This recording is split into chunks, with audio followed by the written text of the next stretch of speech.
Hello tout le monde, je suis absolument ravie de vous retrouver aujourd'hui pour une nouvelle année d'aventure livresque que nous allons passer ensemble. Je tenais à vous réitérer à nouveau tous mes vœux pour cette nouvelle année, qu'elle puisse vous apporter ce dont vous avez toujours rêvé.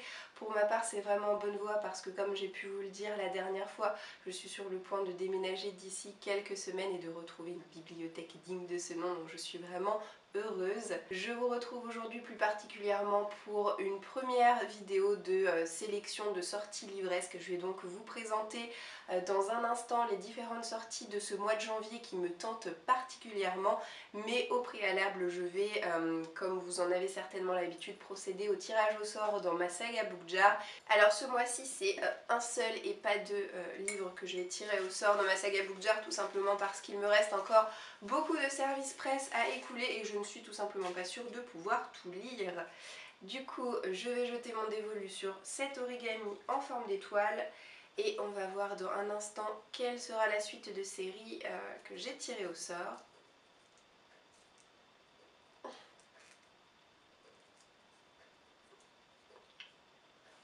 Oui, donc avoir des ongles, ça n'aide pas systématiquement.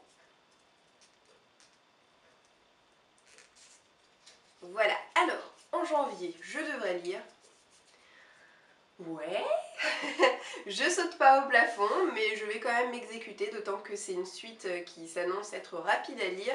Il s'agit de Geek Girl et si mes souvenirs sont bons, il faudra que je lise le tome 3 qui est paru chez Nathan. Et il s'agit d'une série dont j'ai lu le premier tome il y a quelques années. J'ai lu le tome 2 que j'ai tiré au sort dans ma saga Book Jar il y a quelques mois de ça. Et autant j'avais adoré le premier tome, autant ça n'a pas été la même histoire pour le tome 2 que j'ai trouvé vraiment très moyen. Du coup je verrai bien ce que je vais penser de ce tome 3 dont je vais tout de suite vous montrer à quoi ressemble la couverture. Et voilà, donc en tout cas ce livre sera lu prochainement, j'espère simplement qu'il saura davantage me convaincre que le tome précédent. Alors le premier livre dont je me suis noté la sortie en janvier sortira en date du 4, il s'agit de Warcross. C'est la nouvelle et prochaine publication des éditions Pocket Jeunesse et c'est le premier tome de la nouvelle série de Marie-Lu, une auteure vraiment prolifique à laquelle on doit notamment la trilogie Legend dont j'ai seulement lu le premier tome, dont on doit également la trilogie Young Elite. Et concernant ce livre, il m'a l'air vraiment très prometteur. On va découvrir Emika qui a 18 ans.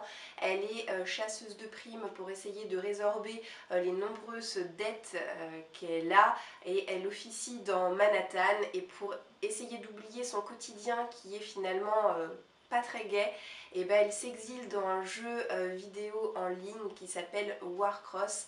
Et la frontière entre réalité virtuelle et réalité tout court est parfois très mince. Je ne sais pas très bien ce qui se passera de plus dans ce récit, mais comme j'ai pu vous le dire, il me semble particulièrement prometteur.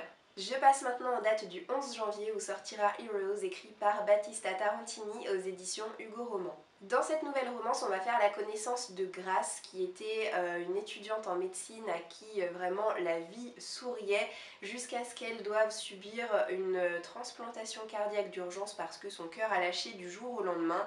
Depuis, elle a bien récupéré, mais elle ne peut pas s'empêcher de se dire que l'organe qui bat en elle est vraiment un corps étranger.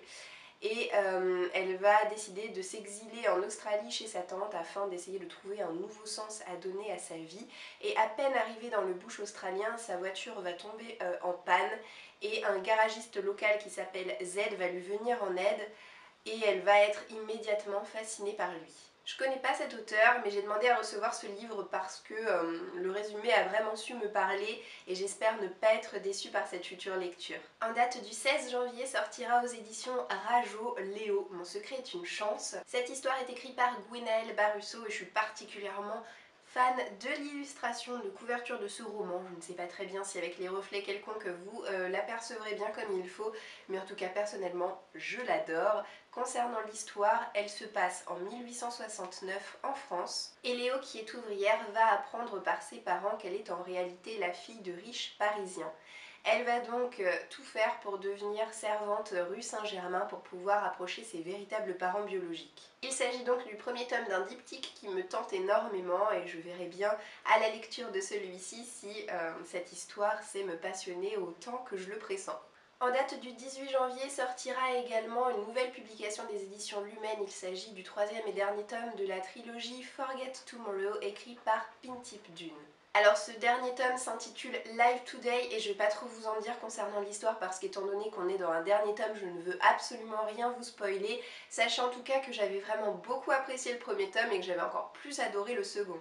Le point de départ de cette histoire assez incroyable, ça je peux vous le dire sans problème, c'est qu'à 17 ans, chaque jeune reçoit un souvenir envoyé par son moi futur qui va tout simplement lui indiquer une partie de son destin, à savoir quelle sera sa future profession, ce genre de choses. Callie, qui est l'héroïne de cette histoire, va se voir dans son souvenir en train d'assassiner sa petite sœur alors qu'elle l'adore plus que tout au monde et dans la foulée elle va être évidemment arrêtée et internée. Je vous en dirai pas plus mais personnellement il me tarde de découvrir le point final de cette trilogie. Toujours en date du 18 janvier mais cette fois-ci dans la collection R de Robert Laffont sortira le livre Elisa et ses monstres écrit par Francesca Zappia.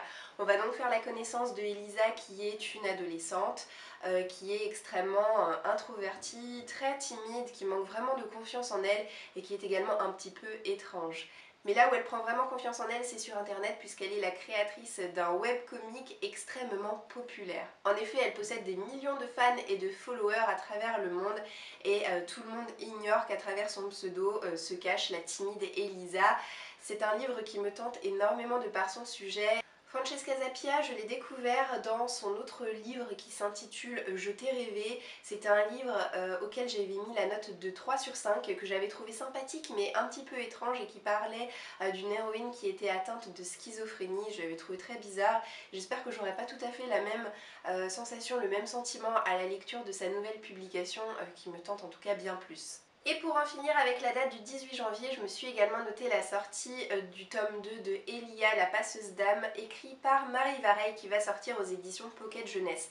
Alors le premier tome de cette série est sorti en mai 2016 je crois, donc il aura vraiment fallu attendre plusieurs années avant de voir le second tome arriver. C'est pourquoi personnellement je suis vraiment très contente d'avoir pu le découvrir seulement l'année dernière. Il a en effet été choisi par vos soins pour intégrer ma pile à lire printanière. Je l'ai lu, je l'ai vraiment adoré. Il s'en est fallu de peu pour que je ressente un coup de cœur pour ce livre qui nous présente Elia qui a 16 ans, qui est une passeuse d'âme, c'est-à-dire qu'en parallèle de ses études, elle a la faculté et la possibilité d'euthanasier toutes les personnes qui sont devenues un poids pour la société, donc c'est-à-dire les voleurs, les personnes âgées, ce genre de citoyens. J'ai encore bien l'histoire en tête et je suis vraiment très pressée de me procurer cette suite. Et le dernier titre que je me suis noté sortant au mois de janvier, c'est L'effet Pygmalion, écrit par Christophe Lambert, qui va sortir aux éditions Bayard en date du 24. Dans cette histoire, on a deux personnages principaux. D'un côté, Ned, qui est un adolescent de 16 ans, qui est un petit génie et a la particularité de porter un exosquelette. Et de l'autre, nous avons Laurie qui a 50 ans et qui est un scientifique qui se spécialise dans l'invention des robots. Laurie et Ned vont s'associer dans le but de créer un humanoïde qui va ressembler à s'y méprendre à un véritable être humain. Mais l'amour va s'y mêler et je ne sais pas si vous connaissez le mythe de Pygmalion, mais il me semble me rappeler que c'était un sculpteur qui a sculpté une jeune femme qui ressemblait à s'y méprendre à un véritable être vivant et il en est tombé fou, amoureux. Je pense qu'il va s'agir à peu près d'une adaptation de ce mythe. Mais ça m'intéresse, je me demande un petit peu ce qui se cache derrière tout ça et je me demande si tout est absolument prévisible ou pas tant que ça. C'est pour ces raisons que je me suis noté cette sortie.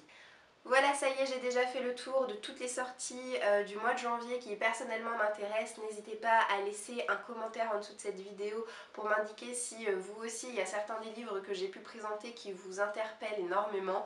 Je vous souhaite en tout cas de passer une très bonne journée et je vous dis à très bientôt dans une prochaine vidéo. Ciao ciao!